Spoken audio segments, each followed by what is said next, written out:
At a time when the tourism sector worldwide was essentially halted in 2020 due to the COVID-19 pandemic, and nations, especially in the tourism-dependent Caribbean region, are looking to build back the sector, St. Kitts and Nevis, for the most part, fared fairly well.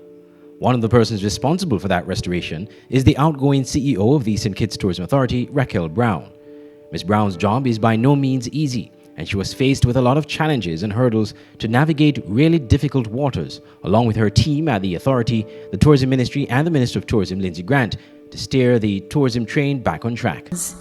From as early as January, if I'm going to be fair, we were the only destination that was seeing fully bubble vaccinated tours.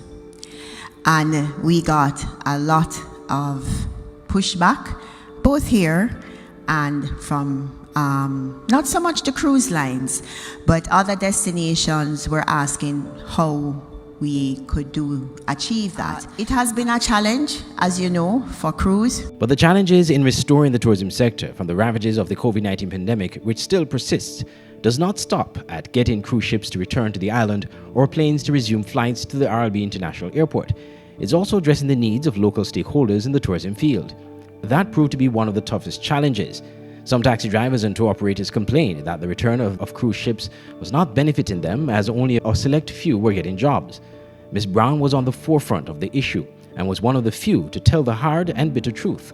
Despite the fact that cruise ships were returning to the destination and international flights were resuming close to pre-pandemic levels, there are no guarantees net spend would return quickly in the short term. That was a hard fact to face, but one Ms. Brown did not shy away from. The ships are coming with 40 to 60% of persons. That's the first thing. We see people, and it's the general expectations that persons are going to be shopping as they shopped previously.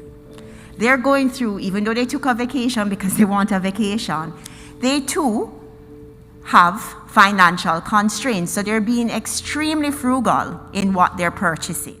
So I think we just need to remember this is a phased approach. And people cruising right now are also in their phased approach to resuming cruise. So it's a matter of being frugal, and it will get better. Yes, we know we used to have 3 ships and we would have 6,000 persons on one day, more than. And persons would be shopping. I think we just need to understand and be patient.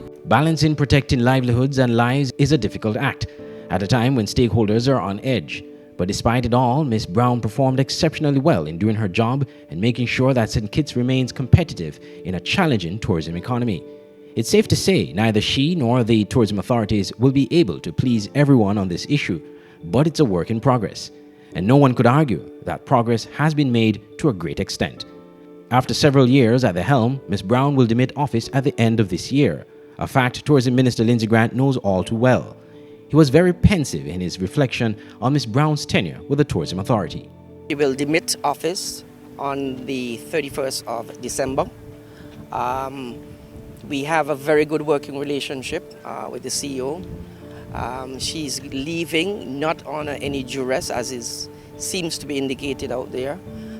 She has personal reasons which she has to attend to in her native land. I want to wish her all the best for her very excellent work that she has done under my watch and before me. She has a very committed and dedicated team which she has molded who can continue the work. And, we wish her all the best. We have parted on very good terms. As I said, it is because she has her personal matters to deal with, and I can't bring those personal matters into the public domain. Our SK Newsline Person of the Year 2021 is Raquel Brown.